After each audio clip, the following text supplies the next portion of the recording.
This is the Clockwork Pi PicoCalc, and it's a DIY handheld that's part calculator, parts retro console, and parts pocket-sized computer. But its real magic isn't what it is, it's what it can become. Now, the PicoCalc can do way more than you probably think. I'm talking a full-blown Linux OS, loading different firmware without a PC, and even hardware mods that will blow your mind. I'm JBlanked, and today I'm going to show you 5 projects you can get done this weekend. And the best part? Most of them require absolutely zero coding experience. So let's dive in. Okay, here's the game plan for the weekend. First, we'll install Picoware, my custom firmware packed with over 30 apps. Then I'll show you UF2 Loader, which lets you swap firmware on the fly, no PC needed. After that, we get into the heavy stuff, the Pi Zero mod, which we literally swap the brain of this thing. That opens the door to Project 4, Trixie Linux, which puts a full OS on your handheld. And finally, for the developers, we'll set up a custom MicroPython environment. Now, don't worry about writing all this down. All the links you need are in the description.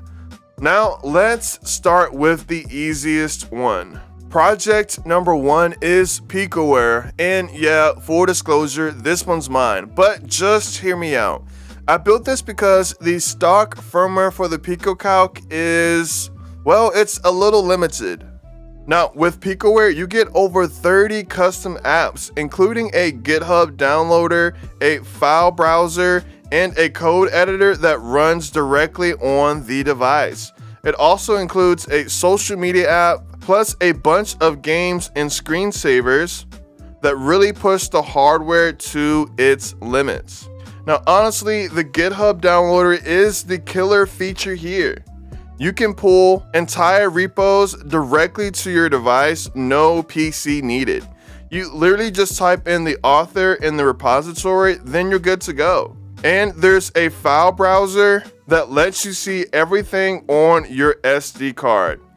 It's basic, but it just works. And installation is dead simple. You download the UF2 from the builds folder, then turn off your PicoCalc and turn it to the back. Then you hold down the boot select button while plugging in a micro USB cable to the Raspberry Pi Pico itself. Then you drag and drop the UF2 file you downloaded onto the drive that pops up. And that's it. Unplug the micro USB cable and then turn it on. If you only try one project this weekend, make it this one. Picoware is the foundation for pretty much everything else. Next up is UF2 Loader made by Run. This one is a total game changer if you hate plugging into your PC every single time you want to switch firmware.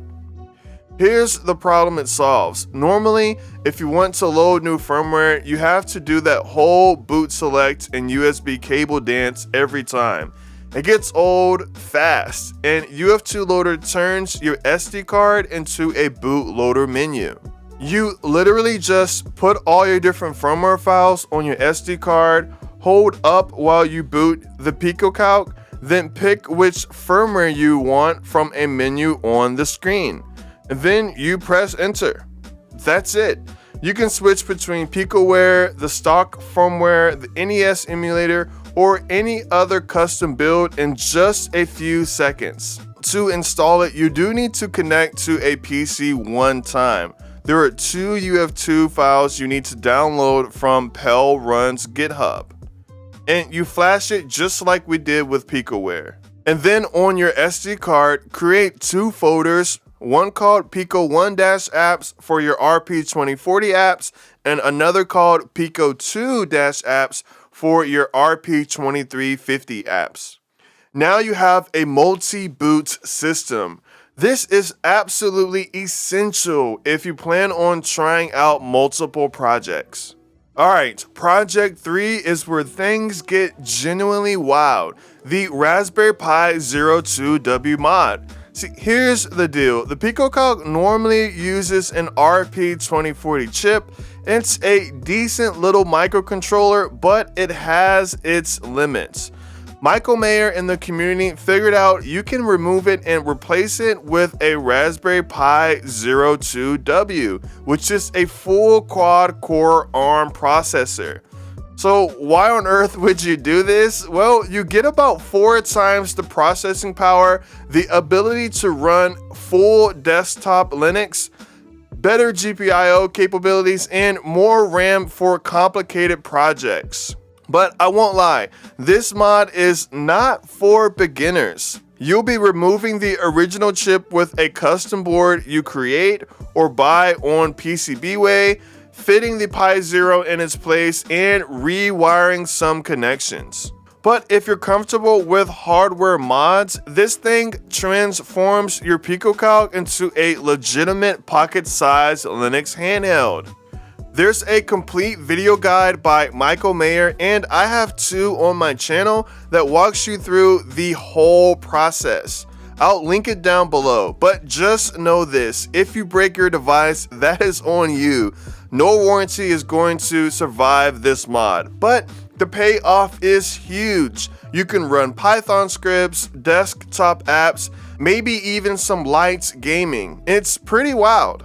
Project 4, Trixie Linux, is what you can do once you pulled off that Pi Zero mod. Now, this isn't an alternative to the mod, it's the reward. Trixie is a full Linux distribution that you can run on the Pi Zero 2W inside your PicoCalc. You get SDL support for graphics, Pi games so you can start developing games, Pico 8 compatibility for playing retro games, and a real terminal with Bash. The environment is pretty basic, but it's totally functional. You can write Python scripts, compile code, and run lightweight Linux apps. I've tested some Pico 8 games on this, and honestly, it runs smoother than I expected. The controls map perfectly to the PicoCalc's buttons, and it's pretty fun to play. Z is the A button, X is the B button, and you use the arrow keys to move left, right, up, and down. And installation is pretty straightforward. You use the Raspberry Pi imager to flash the latest 32-bit light version of Trixie. Then you enable your username, Wi-Fi, and SSH in the settings before flashing. And then once it's finished, you pop the SD card in and boot it up. And from there, you have to type in some commands to install the drivers. Now, the learning curve is definitely steeper than Picoware just because you're dealing with actual Linux. But if you've ever used a Raspberry Pi before, you'll feel right at home. But fair warning though, your battery life will take a hit since you're running a full OS. But for a weekend project, totally worth it. And our final project is for all the Python developers watching, setting up a powerful MicroPython environment. We'll be using the MicroPython version that comes with Picoware since it's the most updated and full-featured, and it already includes libraries for things like HTTP, PSRAM, and storage. So why use MicroPython? Because Python is just way easier than C++ for quick prototypes. You can write a script to blink an LED in 10 lines instead of 50. And because Picoware comes with an on-device editor, it's perfect for writing scripts in the field or doing quick tests. Then when you get home and want to do final tweaks, you can plug into a full IDE.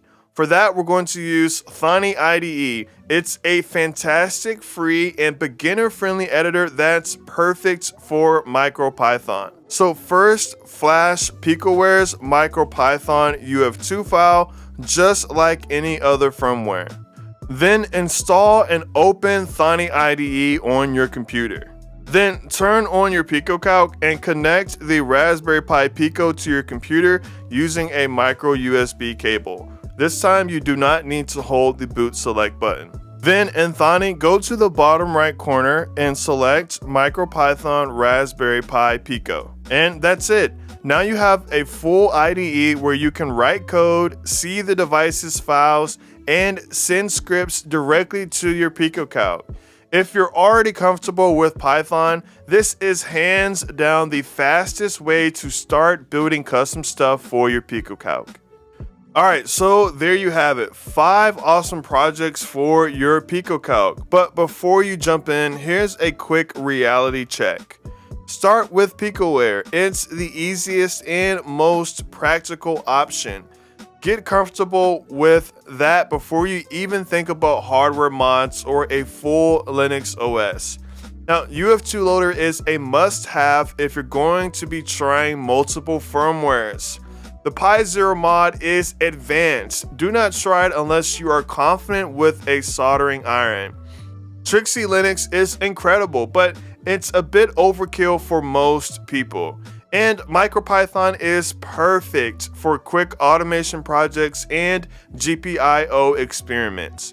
Oh, and one more thing, the screen on the PicoCalc is fragile. I have cracked it myself and so have many others. So if you're doing any hardware mods, please work on a soft surface and make sure you've applied the tape trick before assembling if you haven't already. And if you plan on carrying it around, get a case. Now, all the links for everything I talked about are in the description below. The GitHub repos, installation guides, all of it. If you end up building any of these projects, drop a comment and let me know how it goes. And if you want to see more PicoCalc content, you know what to do. Hit that subscribe button. Now, get out there and hack something. I'm JBlanked. Thanks for watching. Peace.